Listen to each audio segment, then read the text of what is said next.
Это Синьцзяно-Уйгурский автономный район Китая, расположенный на самом северо-западе страны, там, где Китай граничит с Монголией и Казахстаном. И речь не просто про какой-то район. Тут у нас огромная территория, площадью более 1,6 миллиона квадратных километров. Между прочим, это 8-й по величине регион в мире, однако только около 10% площади Синьцзяно пригодно для проживания.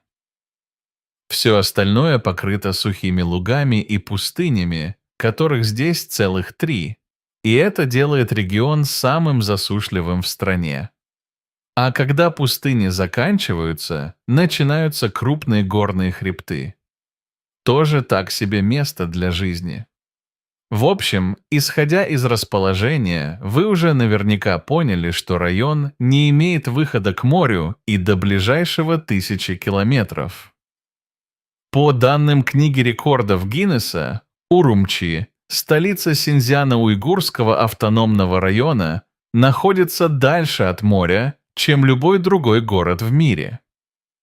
А теперь зафиксируйте у себя в голове образ засушливого, бесплодного и пустынного региона.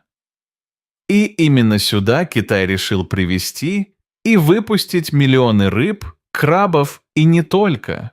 Что? А я сейчас расскажу, но сперва сами знаете что.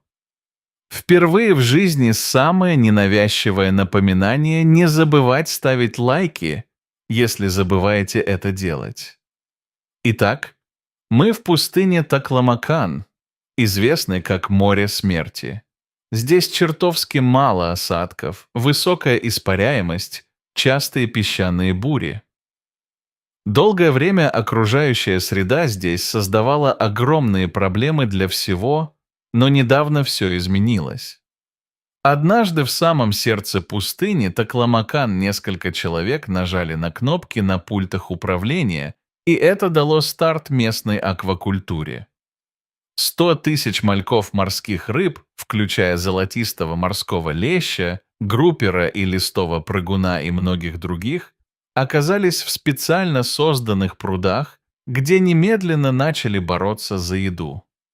Оживленная сцена резко контрастировала с бесконечной пустыней вокруг нее, и, несмотря на суровые условия, мальки быстро адаптировались к среде обитания. После тщательного разведения выживаемость достигла 99%. Это было началом огромного проекта, и сегодня в этой крайне скудной на воду внутренней провинции десятки тысяч людей зарабатывают на жизнь рыболовством. Более того, средний доход рыбаков в Синьцзяне в 2016 году достигал 17 тысяч юаней или $2300 США, что более чем на $800 превышало средний доход местных фермеров. Это кажется странным и почти невозможным, однако в бассейнах пустынных рек, прежде подверженных засухам, в настоящее время находятся обширные базы для производства рыбы, в частности в озерах, подходящих для выращивания рыбы, это озеро Бостон, озеро Улунгур и озеро Сайлиму. Я согласен, сама идея выращивания морепродуктов или рыбы в пустыне звучит как полный бред. Это как, не знаю, заготавливать в Антарктиде. Но оказалось, что все не так страшно.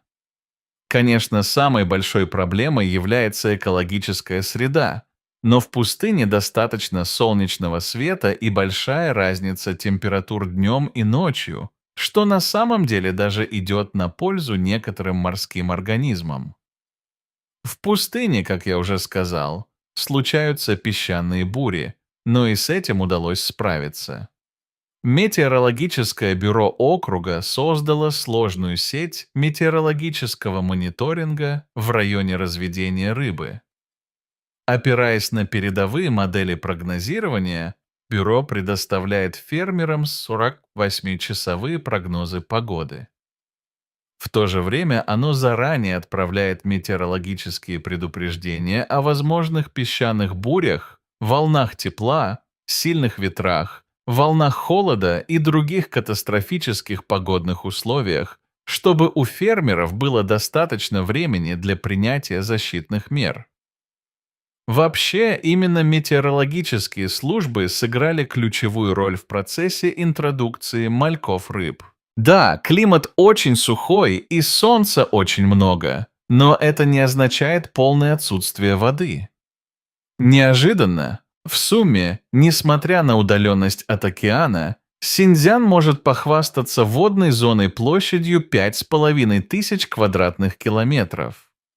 Эти водоемы региона являются домом для более чем 500 видов мелких организмов, которые могли бы стать пищей для выращиваемой рыбы. Но есть нюанс. Вода есть, и в ней даже кто-то живет, но она настолько соленая, что долгое время считалась непригодной вообще ни для чего. Да и почва тут тоже соленая. Вернее, солончаково-щелочная, которую традиционно считают бесполезной. Она не особо благоприятная для выращивания чего-либо, плюс снижает качество воды. Но Китай все равно придумал, как этот минус обратить в плюс. Все началось с фермы Хонки, где стартовал смелый эксперимент по выращиванию морской рыбы в соленой щелочной воде. Разумеется, нельзя было просто выпустить рыбу в такие условия и надеяться на лучшее. После многочисленных экспериментов, которые спонсировала южная китайская провинция Гуандун, были обнаружены микроэлементы, изменяющие воду таким образом, чтобы она стала похожа на океаническую. В основном это ионы кальция, магния и калия. Все они абсолютно безвредны для здоровья человека, а их стоимость невелика. С помощью этих элементов были созданы циркуляционные системы, которые преобразуют воду местного соленого озера в морскую, пригодную для разведения морской рыбы. Власти поощряют частные инвестиции в аквакультуру в северо-западных провинциях Китая аж с 2017 года, а морепродукты, произведенные в Синьцзяне, используются ресторанами во многих китайских городах. Цель состоит в том, чтобы Синьцзян стал значимым регионом для производства рыбы и морепродуктов, и перспективы у него, правда, отличные. Несмотря на удаленность от океана, отрасль развивается и набирает популярность.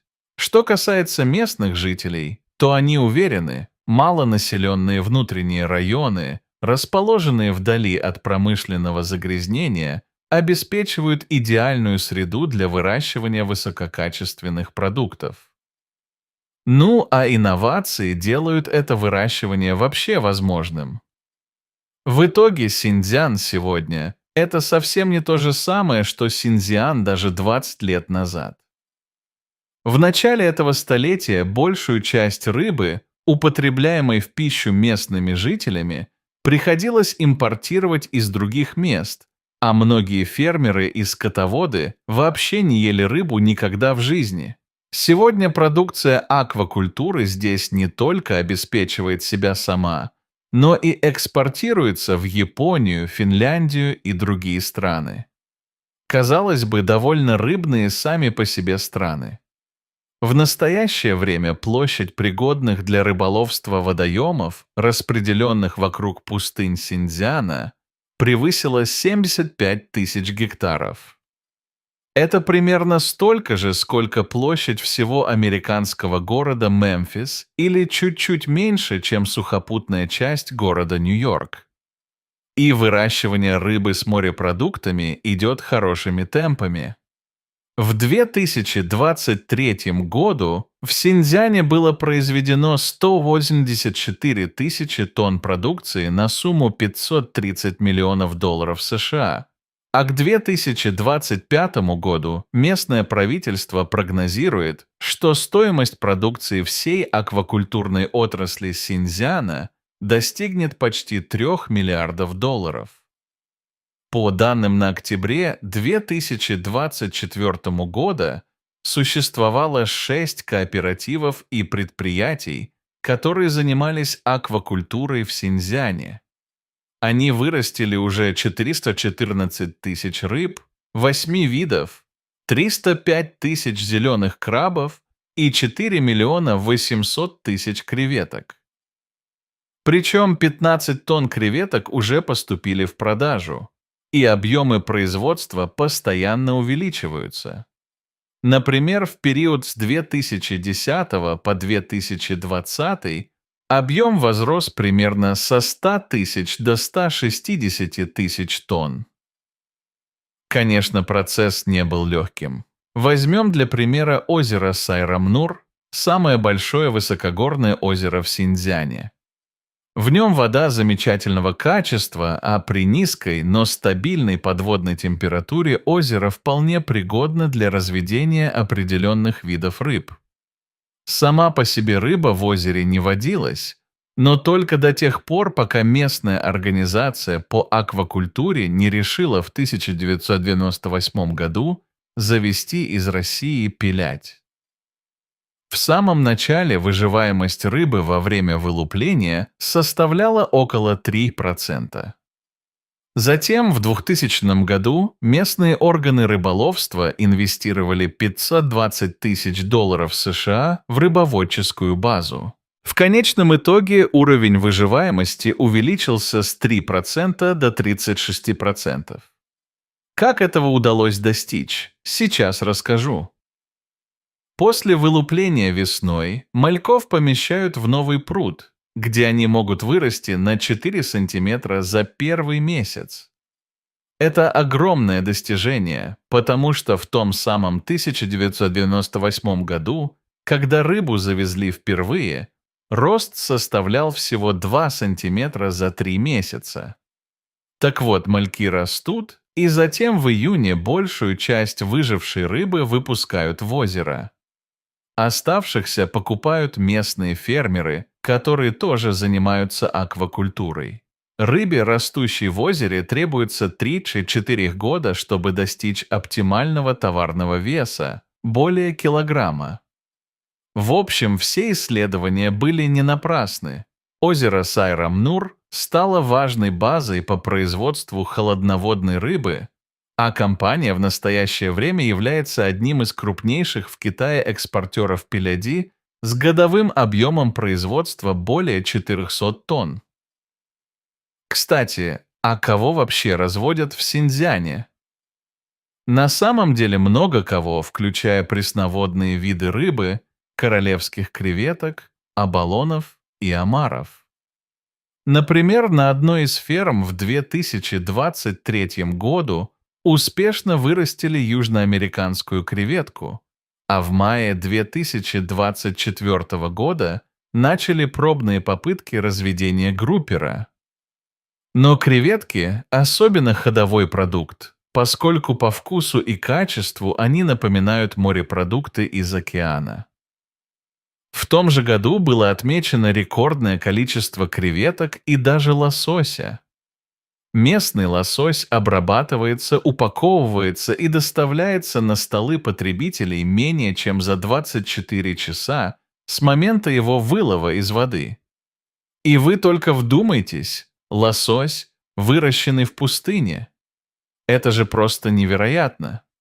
Но на самом деле многие виды, которые выращивают в Синьцзяне, относятся к крайне привередливым. Им необходима высококачественная вода для нереста со строгими требованиями к температуре и солености. И всех этих условий людям удалось добиться. Более того, они выращивают не только рыбу с морепродуктами, но даже жемчуг. Да, тоже посреди пустыни. Жемчуг – последнее достижение сектора аквакультуры Синьцзяна.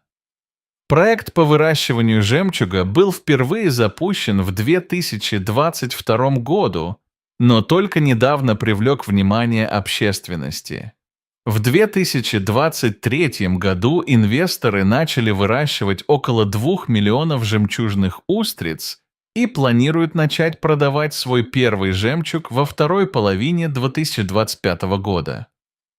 Эти соединения имеют решающее значение для роста и здоровья водных растений.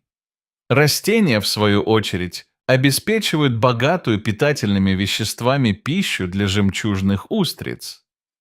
Ну а сами устрицы помогают улучшить качество воды местных озер, снижая затраты на очистку воды для акваферм. Такой вот круг жизни. Что касается остальной продукции, то она, как я уже говорил, продается не только в самом Китае, но и экспортируется в другие страны.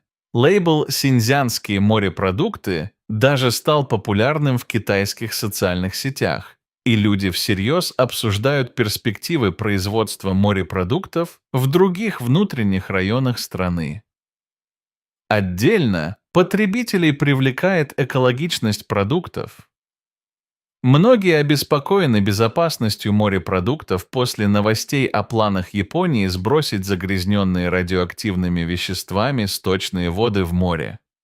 Да и в целом, моря в последнее время становятся все более загрязненными, в то время как вода в пустыне неожиданно чистая и свободная от всяких вредных примесей. В 2023 году объем розничных онлайн-продаж аквапродукции в Синьцзяне достиг 54,29 миллиона долларов США, что на 106,26% больше, чем в предыдущем году. И да, тут цифры тоже постоянно растут. Отдельный плюс Синьцзяна в том, что он удовлетворяет спрос на морепродукты в Китае и снижает зависимость страны от импортной продукции. А вам впивался когда-нибудь волос в ногу? Лососевые фермы. В общем, Китай серьезно взялся за развитие пустынь и активно выращивает там разных рыб. Но, пожалуй, я уделил слишком мало внимания лососю. За последние десятилетия в Синьцзяно-Уйгурском автономном районе были выращены десятки тысяч тонн лосося. Неудивительно, что именно этот лосось так ценится. В настоящее время компания способна выращивать 40 миллионов мальков лосося в год, а ее годовая производственная мощность достигла 12 тысяч тонн. Компания также построила полную цепочку производства лосося, включая исследования и разработки, разведение мальков, интеллектуальное фермерство, глубокую переработку и продажи. В общем, китайцы отлично постарались. Да и вообще, выращивание лосося как индустрия очень полезно для страны. Например, рыбные фермы в пустыне помогли более 3000 человек найти работу. Кроме того, в 2023 году объем производства аквапродукции Синьцзяна достиг 183 900 тонн, что стало первым показателем среди 5 регионов провинциального уровня на северо-западе Китая. Стоит сказать, что несмотря на недавний рост популярности, местная аквакультура, связанная с лососевыми, не является чем-то новым. Так, радужная форель впервые была завезена в долину реки или на западе Синьцзяна еще в 1970-х годах. То есть пример по разведению рыбы конкретно в этом месте уже был. И опираясь на прошлые технологические прорывы, была основана компания Тиньюнь. С 2014 года она создала систему выращивания лососевых полного цикла, которой нет равных и продает свою продукцию по всему миру. Пустынный рис. А теперь давайте рассмотрим то, что еще можно выращивать в пустыне помимо рыб, креветок и жемчужин. Кроме того, проводились пробные посадки для отбора лучших сортов морского риса. Округ озера Йоэпу является одним из испытательных участков, и это место было выбрано не случайно. Здесь самая высокая степень засоления почвы с содержанием соли в почве до 17%. Можно подумать, что даже морской рис здесь не приживется. Однако эксперимент получился удачным. Во время посадки риса исследователи комбинировали различные методы орошения и непрерывно заменяли и улучшали сорта посаженного морского риса. К чему это привело? После того, как был подобран идеальный сорт, соленость экспериментального поля снизилась в несколько раз, и таким образом пустынная земля превратилась в сельскохозяйственную. Однако на этом команда ученых не остановилась. После сбора первого урожая в планах было произвести повторную посадку риса, чтобы подтвердить успешность эксперимента. И результат, конечно, впечатляет. Сельская местность в районе города Кашгар в Синьцзяне покрылась рисом, а многочисленные поля соединились в единое целое. Если быть точнее, то тогда было засажено 866 гектаров земли, и чтобы убрать весь этот урожай, потребовалось более 20 рисоуборочных комбайнов.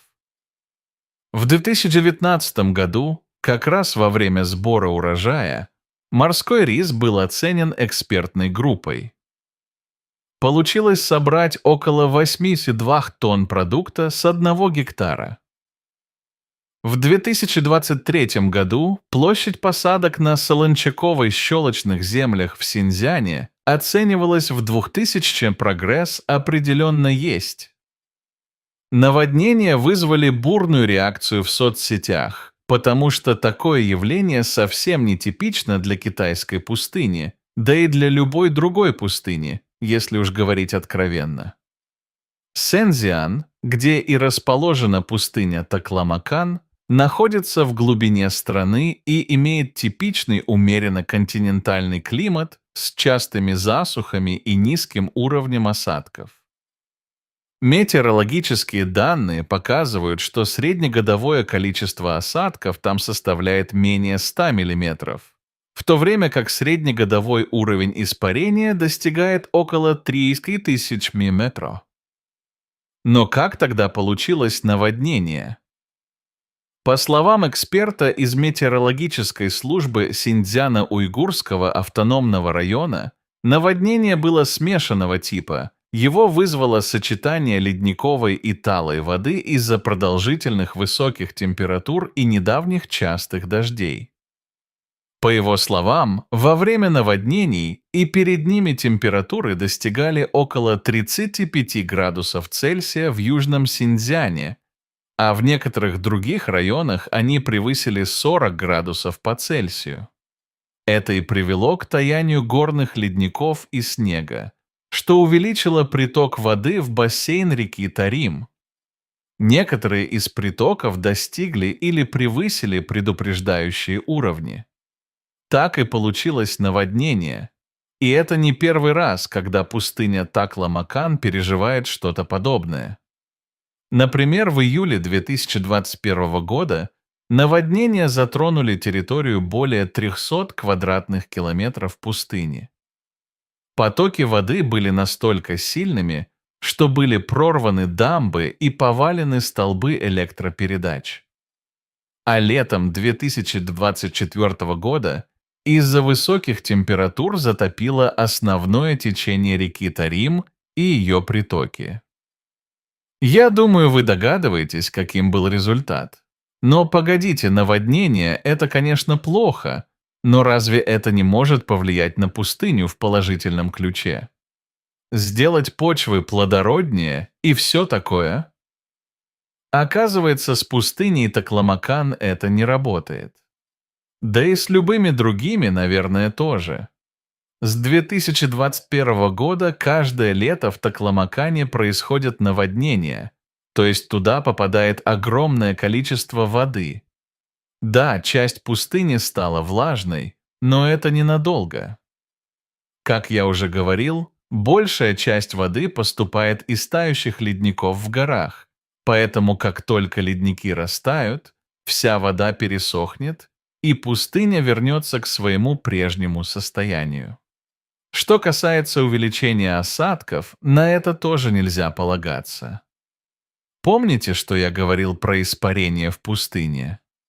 Его показатель в несколько раз превышает количество осадков. Плюс в Такламакане песчаная почва, и она, в отличие от глинистой почвы, с трудом удерживает воду. Так что остается только выращивать рис и рыбу, По-другому изменить пустыню, похоже, нельзя.